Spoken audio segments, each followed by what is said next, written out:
গল্প। মায়ের পরিশ্রম কালের এক গ্রামে এক গরিব মহিলা বাস করতেন। তার নাম ছিল আমিনা। তিনি ছিলেন বিধবা এবং তার একমাত্র সন্তান ছিল একটি ছোট ছেলে, রফিক।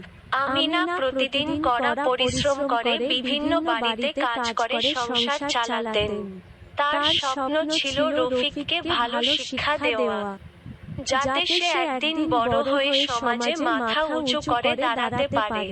রফিক ছোট থাকতেই তার মা তাকে পড়াশোনার গুরুত্ব বোঝাতেন এবং তিনি প্রতিদিন স্কুলে পাঠাতেন।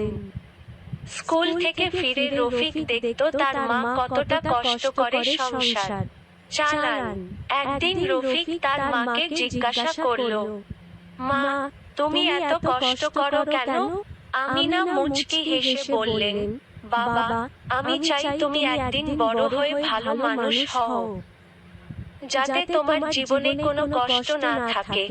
রফিক মায়ের কথা মনোযোগ দিয়ে শুনল এবং প্রতিজ্ঞা করল যে সে কঠোর পরিশ্রম করে পড়াশোনা করবে। দিন, মাস, বছর পেরিয়ে রফিক বড় হতে লাগল।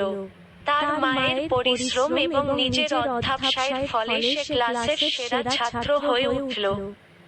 একদিন রফিক একটি বড় পরীক্ষায় প্রথম স্থান অধিকার করল এবং একটি বিখ্যাত বিশ্ববিদ্যালয়ে ভর্তি হওয়ার সুযোগ পেল। তার মা আমিনা খুশিতে চোখের জল ফেললেন এবং রফিককে বললেন, তুমি আমার স্বপ্ন পূরণ করেছ। বাবা। রফিক বিশ্ববিদ্যালয়ে ভর্তি হয়ে আরো কঠোর পরিশ্রম করল এবং সফলতার সাথে তার পড়াশোনা শেষ করল।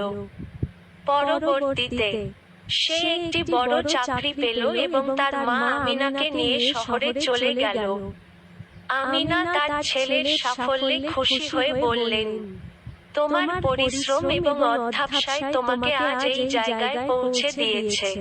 আমি খুব গর্বিত তোমার জন্য। গল্পের শিক্ষা, আমাদের জীবনে মায়ের ভালোবাসা, পরিশ্রম এবং ত্যাগের কোন তুলনা নেই। মায়ের পরিশ্রম ও ত্যাগের মূল্য কখনো শোধ করা যায় না। আমাদেরও উচিত তাদের সেই ত্যাগের মূল্যায়ন করা এবং নিজেদের জীবনকে উন্নত করার জন্য কঠোর পরিশ্রম করা। জীবনের যে কোনো পরিস্থিতিতেই আমাদের অধ্যবসায় এবং পরিশ্রম সফলতার মূল চাবিকাঠি।